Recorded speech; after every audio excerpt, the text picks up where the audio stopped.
Yo guys, welcome back to Stock Talk Insider. So in today's video we're breaking down everything AMD revealed during its latest Analyst Day. Everything I want to talk about, from catalysts through real numbers, through projections and all of the other detailed stuff and more. Yeah, importantly, what those details mean for AMD's future valuation, its long-term earnings power of course, and where this stock could realistically be trading by 2030, which is my horizon for this stock. And well, yeah, based on revenue growth, EPS expansion and the maturing but still premium PE multiple.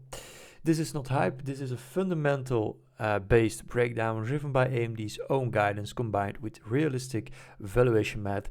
And well, yeah, let's get straight into it. So the part one, Analyst Day. So this was a big day, of course. A lot was said on this day about AMD because this was all about AMD and what AMD actually just confirmed. So at the Analyst Day of 2025 this year, literally last week, AMD basically came out and planted a flag.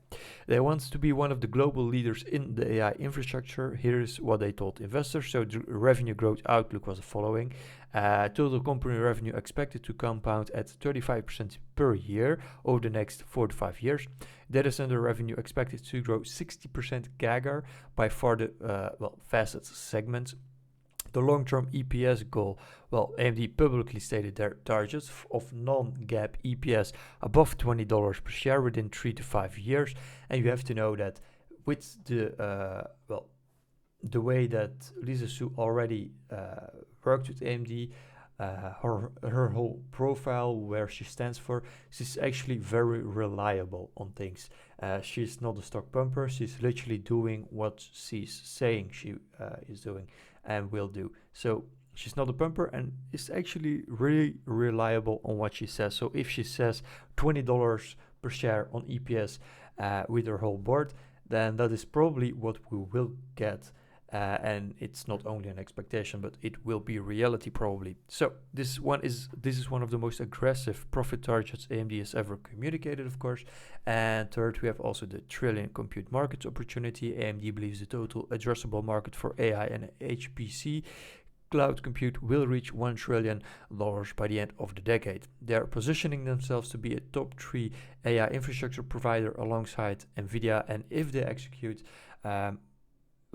Intel Gaudi did say this. So the product roadmap. AMD confirmed Zen 6 CPUs for 26, Zen 7 CPUs for 27, and built on 2 nanometers, massive expansion of AI PC capabilities, rack scale systems like Helios launching in 26, next gen Instinct CPUs with the MI350, which a lot of people like and is already getting a lot of traction. But of course the 450 and the 500 are literally the biggest shifts in the whole AMD story. Full stack AI ecosystem with the ROCm advancing fast, the high performance networking with Passando and Volcano and ICS.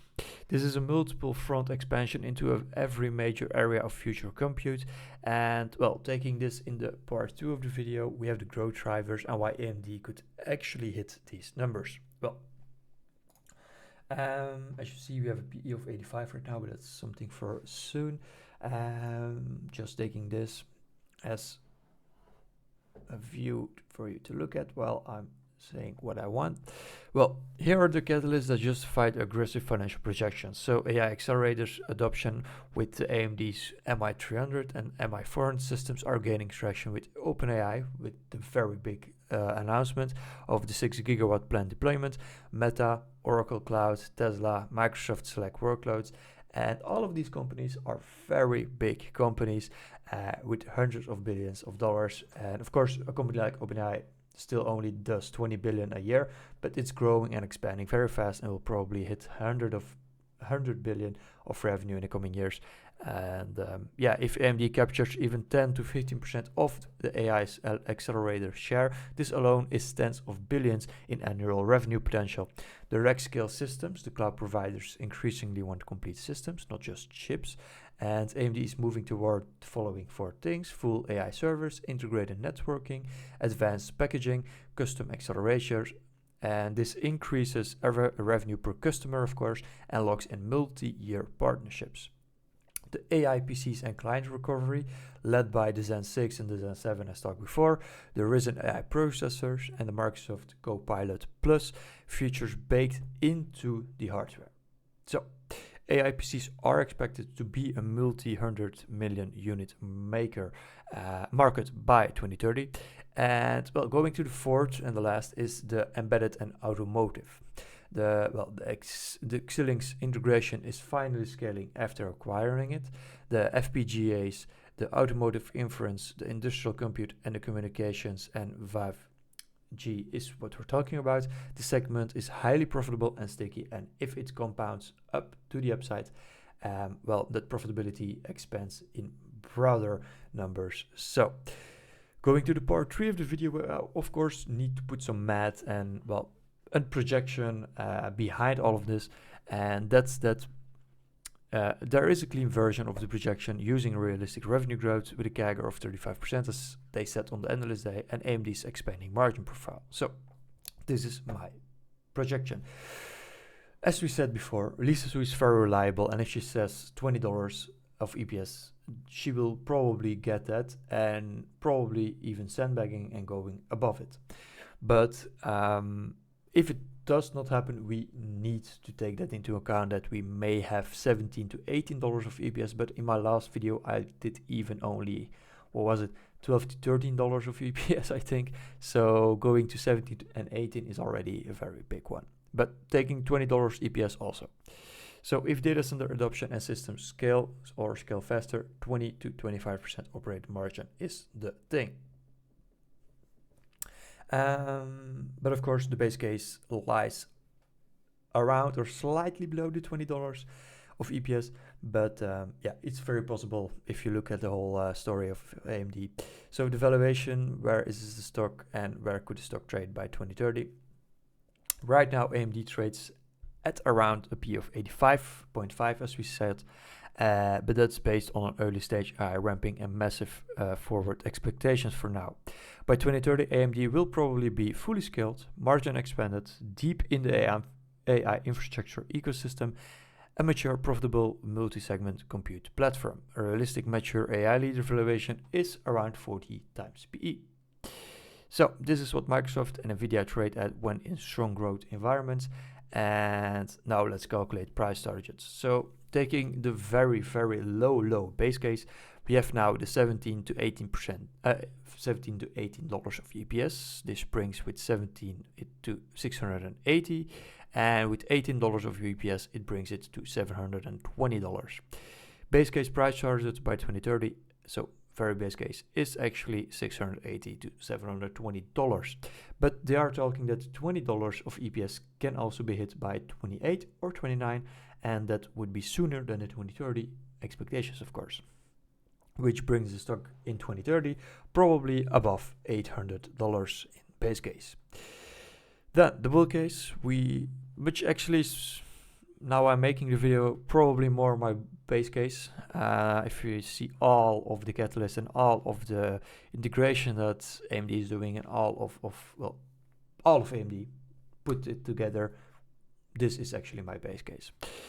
With the $20 of EPS and a 40 times PE, we have $800, and well, this is if we hit it if we hit EPS as we said before in 28 or 29. This stock price will probably go even further above 900 or maybe even hit $1,000, and that would be a very, very nice investment, because if it hits $1,000, then with the shares I have right now, I would make the position now of under 40,000 to around 181,000 of a position. That's very nice. So $800 per share by 2030 is actually the base case, and $900 to $1,000 is actually slightly my bull case. Part 5, risks to monitor, of course, it's very important. So Nvidia competition with the Blackwell and the Rubin architectures, but then again, Nvidia has so much market share, it's very hard to sustain that over the coming years, especially with all of the new companies, and especially with an AMD, crushing on their neck pipes on some places. AMD is literally beginning to be a very nice and strong competitor against Nvidia, and is likely to take easily 5% of market share probably. And well, with AI system supply constraints, that's something to risk to take in account. And yeah, all of the other risks are the following: the margin compression if pricing wars start, cloud spending slowdowns, geopolitical manufacturing risks with TSMC Taiwan, the high investor expectations, so any miss hurts short term, but short term we are actually not looking in it too much. But if AMD continues executing at its current pace, well, they have industry tailwinds, deep customer demand, and an aggressive product roadmap that supports long-term growth. So, having said all of this, my final conclusion is that this is no longer just a CPU or GPU company, it's a full AI infrastructure powerhouse in the making. So, looking at the stock price, we are at around 250. Of course, market in its whole is down, but I'm not looking too much at that.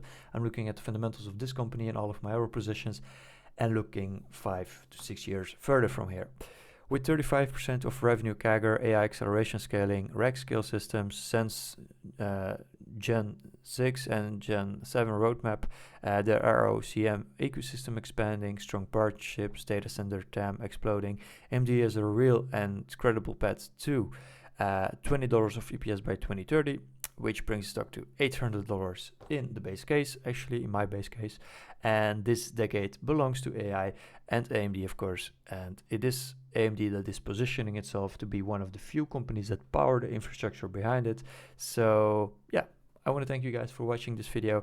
And before we actually quit the video, I do want to mention a couple of things about the analyst targets. So most reputable analysts currently sit at $350 conservative, $450 moderate bullish, and $500 AI driven upside case. But this is not in 5 years. This is not a target for in the 5 years. This is actually a target they reflect on the 12 months outlook. So some people say that this stock would be between $450 to $500 in only 12 months. And that's mental, of course. Yeah, that's crazy, because that's double of what we are now, and it means that the stock is growing very fast and will probably grow fast because of the fast growing expectations and just the sector that's growing so fast. But of course, I hope we have some market problems that brings the stock down, because I really like to buy AMD for a longer term. And well, if we go to the $450 and $500 targets in only 12 months, then we don't have a lot of time to do that. And I think that we are already almost out of the very good positioning price targets or something to make a position, because around $250 is a very nice buy, but going above 400, 500 is already a little tricky, of course. But still, I believe that if you buy now, you make a significant position, you will be significant rewarded. But just think about it. If they already reflect a 12-month outlook of $450 to $500, this stock can grow very fast, and it will not wait on you. So you have to take yourself accountable. If you have not made a big enough investment in AMD or a big enough position, and you want a bigger position, well, fix it. That's what I'm saying. I already have 181 shares. I'm probably already very nice into it from my position standpoint, but I already want even more. I want at least 200 shares. And well, if I even want more as 200, then the 12-month outlook is very scary to look at, because I really rather want the stock to grow for 5 years straight to $800, $900, or $1,000 instead of in less than a year or a year and a half to like 500 already. So yeah, that's what I'm talking about. So thanks for watching, and I'll see you guys later. Bye.